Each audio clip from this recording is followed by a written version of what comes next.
Hi, everyone, and welcome to AIADA's AutoTalk. I'm your host, Rachel Soleimani.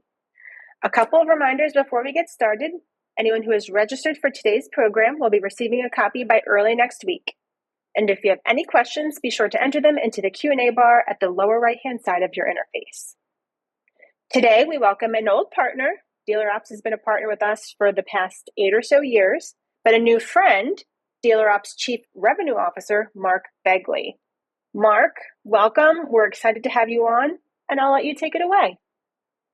Well, thank you for that, Rachel, and I appreciate being here with a bunch of people that obviously understand the value of time, accountability, and precision. Because today, I want to talk about a critical, a critical subject that deals with all three of those: the vulnerability of your data, not in theory, but actually in the day-to-day operations and how it's happening right now.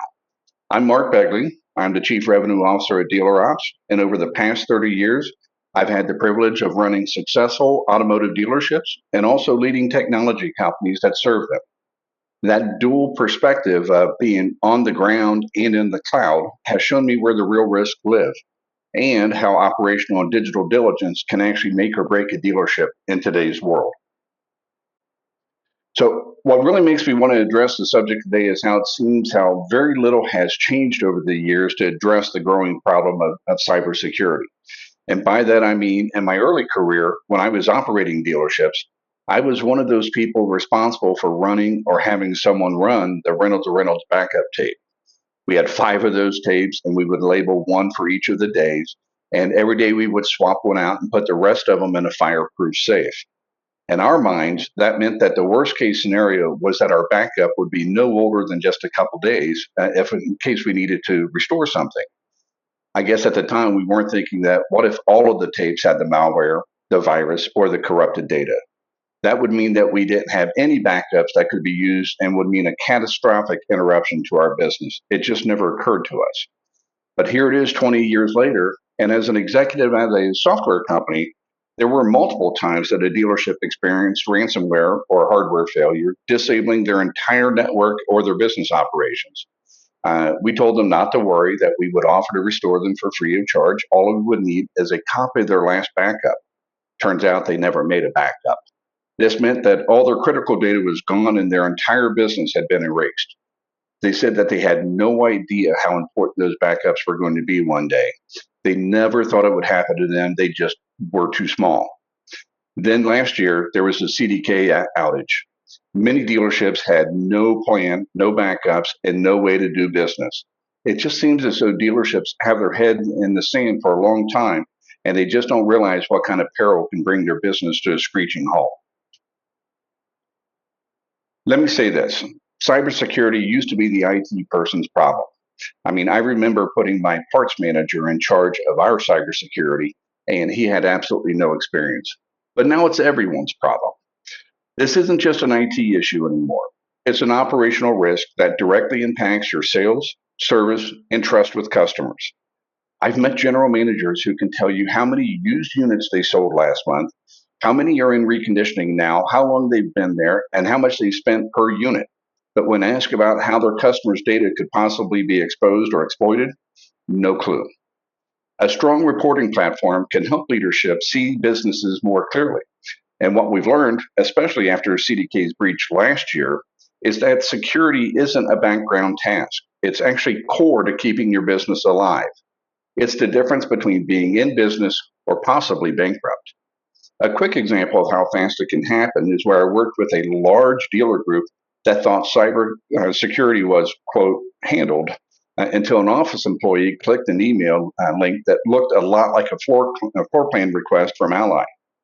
Turns out it wasn't a real one, and that click cost them $82,000 in a week of chaos. Fortunately, they had cyber insurance that paid for the claim, but probably also put them in a position of not probably being able to renew that policy. But why are dealerships being targeted? Well, dealerships are like a digital pinata for hackers. Personal identifiable information, or PII, financial records, DMS connections, or vendor logins, it's all a gold mine of lightly guarded information. Most folks assume banks or healthcare would be a much bigger target. But criminals go after the softest targets with the best rewards. I guess they're looking at their return on investment as well.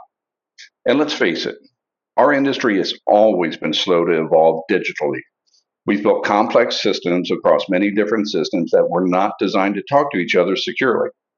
It's like building a huge mansion, then only protecting it with a $10 padlock on that front door. That's what hackers see when they look at many of our dealership systems. What are some of the key vulnerabilities? Legacy systems and lazy processes seem to be big ones. I've walked into stores where there was a desktop computer still running Windows 7. We all know that Windows 7 has been out of publication for a long time. There's no security updates, there's no support for it, and yet there it was in the middle of the showroom. And access control. I can't tell you how many dealerships still share logins like Parts 1 or Service 123, Finance 5, or whatever it is. Or worse yet, when somebody leaves the dealership, the new person just continued to use that person's credential. This provides continued access for the person who's no longer an employee of the dealership and no longer bound by the rules. Think about your recon process, buyers at an auction, or even how often you rely on remote access to get into your system. If someone were to hijack that access, how long would it be before you would even know it happened? That's the real risk, not that there's just a breach, but that there's a breach and then that they can be in your system for quite a while before it's ever even discovered. My client success teams perform account validations every month with all of our customers, and yet we still find open credentials for people that are no longer at the dealership. Passwords are constantly reused across all kinds of platforms, and with AI-powered phishing tools now using dealership lingo, it becomes harder and harder to tell the real ones from the fake. I actually recently saw a stat from Bitwarden that said 81% of all breaches start with a compromised password. Well, if I put that into our car jargon, that's kind of like saying 8 out of 10 car thefts happened because someone left the keys in the ignition. I've seen firsthand what happens when someone falls prey to these kind of scams. And I'm talking about phishing scams, payment diversion scams, personnel impersonation, and unauthorized access. And yes, I've seen dealerships fall for one of them or many of them. For instance, a phishing email pretending to be, from a parts distributor asking for them to confirm their credentials. Well, somebody takes those credentials, logs in, orders a bunch of parts, and the parts go somewhere, but the bill goes to the dealership. Or vendor impersonation that rerouted a $40,000 payment to a fake account by contacting the accounting department and saying, hey, our banking information has changed, and they got changed, and that $40,000 gets rerouted. Or gift card scams that target newer employees, putting pressure on them to act quickly without the opportunity for verification.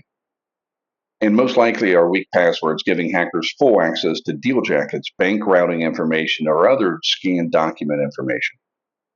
An example of that would be a dealership in Texas was tricked by an email from someone spoofing their controller. The email asked the accounting clerk, which was relatively new, to urgently wire $12,000 to a new vendor because they were behind on payment. It sounded extremely legit, and that money was gone in less than 10 minutes. And this isn't theoretical stuff. I mean, it's happening now and quite frequently. Matter of fact, as I was finishing preparation for our talk today, a major hospital in Kettering, Ohio, fell victim to a cybersecurity event. It's now had to shut down all of its hospital, leaving patients stranded and without emergency care. But not every threat is external. Employees, whether intentional or not, can expose sensitive data. I really don't like talking about it, but insider fraud is real. Sometimes it's malicious, like changing the vendor's ACH information that I just talked about a second ago. But sometimes it's just negligence, like leaving paper reports with PII on the desk overnight. Think about it. How often do your employees get up and walk away from their desk with sensitive information on the monitors? A simple process of pressing Windows L or Command L on a Mac would lock that screen from any prying eyes. What about ROs left on an advisor's desk? Or a service color file left unattended in the service lane? Taking an application in the showroom where someone could be overheard, or taking a credit card at the cashier's desk over the phone. There's just way too many examples that can be given. A lack of access logs or audit trails makes it hard to know who accessed what and when. And if you're still printing reports with PII on it, well, now that's a physical risk too. Cyber criminals can find gold by dumpster diving. All they have to do is hop into your garbage and find that report. Maybe you ran a customer's report. It wasn't what you wanted. You threw it away and ran another one. Well, that report now becomes very easy information for the cyber criminal. It's easy to say we trust our teams, and I absolutely do. But this isn't always about bad actors. It's about someone being careless on a rushed Friday afternoon, everybody trying to get out for the weekend, and mistakes are made. And mistakes are the biggest internal threat that we see. A real life example of this is where a friend of mine found out that their terminated employee still had dealership VPN access 3 months after they left. I'm sure that the employee that got fired would have found some great ways to use that access. It was just a ticking time bomb for the dealership.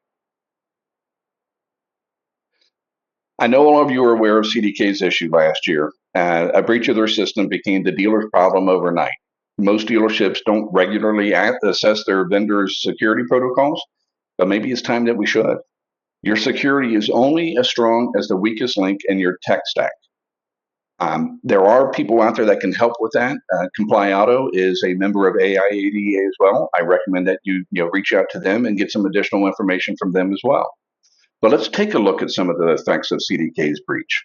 And by the way, note that these are from public sources, and I'm only trying to show the possible cost of a breach. This slide, as it fills in, will tell a better story than I really can. The CDK breach left over 15,000 dealerships in limbo, with over $1 billion in economic damage. And this is not a what-if scenario. It's already happened. The next one could be even worse. Let this be a wake-up call. $1 billion lost, weeks of downtime, thousands of dealerships. And if you take nothing away from today's session, please let this slide be your reason to act. Every vendor you work with, CRM, marketing, DMS, is a potential backdoor to your network. The CDK situation reminded everyone how interconnected and vulnerable we all are. At DealerOps, we encourage every client to do a vendor security audit quite often, at least annually. It doesn't have to be complex, just a checklist of who has access and what data that they touch. And the costs go well beyond money. And let's not sugarcoat it. Breaches do cost money, but also time, and most important, customer trust. If your store cannot deliver service or F&I for several days, that's not just a loss of profit. It's damage to your reputation. And once that reputation takes a hit, it's extremely hard to win it back. I've seen stores lose customers simply because the customer did not feel comfortable that their data was going to be safe while doing business there. Think about how hard your team works to earn the trust of the customer. Don't risk losing it over preventable gaps. Make sure you promote confidence to both your customer and employees that you take data security very seriously. This is where data visibility really starts to pay off. It's like shining a light into the darkest corners of your data. A strong reporting system doesn't just show you the sales. It alerts you to unusual transactions, strange access times, or even out-of-pattern entries. These early warning indicators draw your attention to where it's needed most.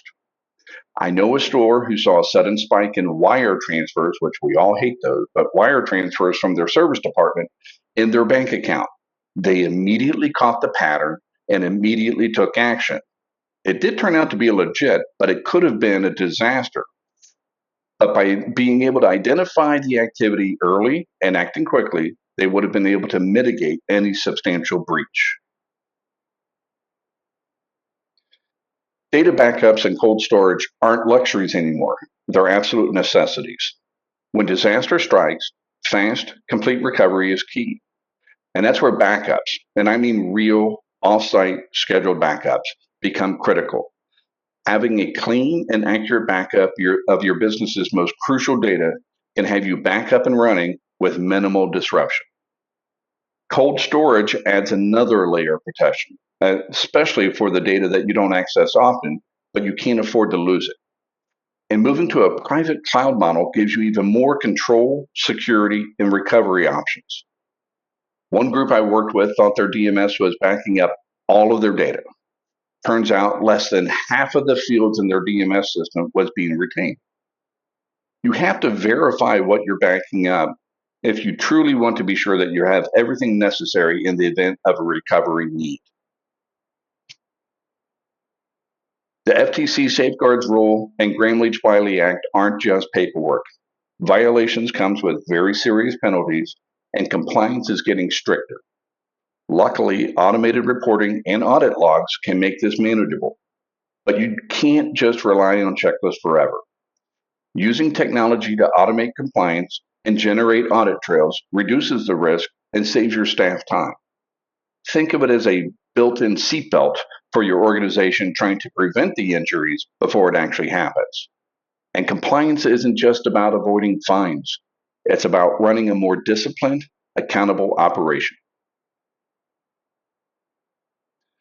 So how do we go about beginning to strengthen our security measures? Well, culture is your first line of defense, and it starts with training. Your team is your firewall. Regular, simple training goes a long, long way. How to spot a phishing email, when to flag a suspicious activity, how to say no to urgent money requests.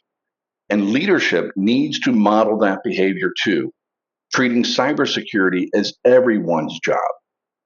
Cybersecurity is not about fear, it's about culture, a culture that says we protect our data because we protect our customers. An HR manager that I worked with previously created a phishing game or a phishing training game. And quarterly, she would send out a test phishing email with a small bonus if you caught one of the fish.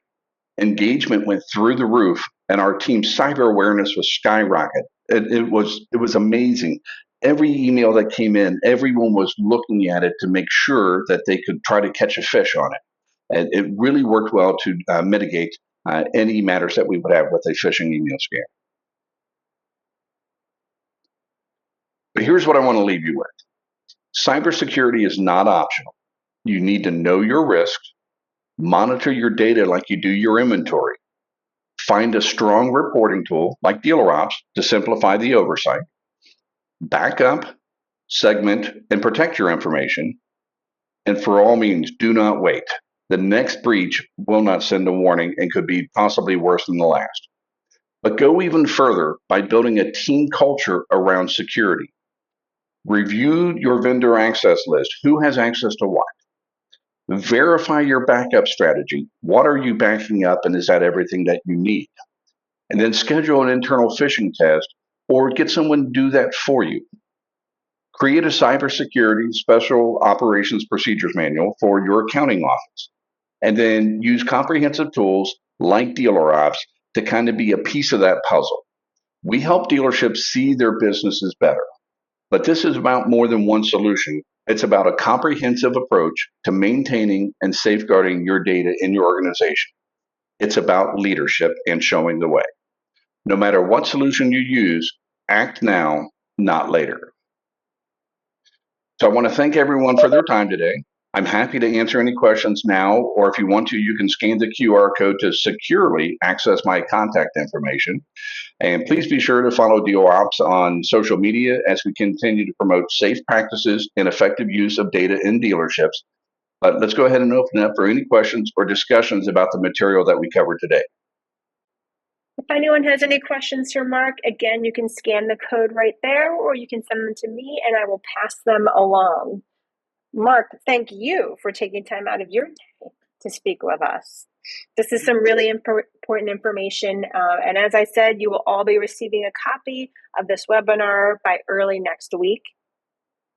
To those on the line, please join us back here Thursday, June 5th at 2 p.m. Eastern as Cox Senior Automotive Economist Charlie Chesbrough returns for his quarterly update.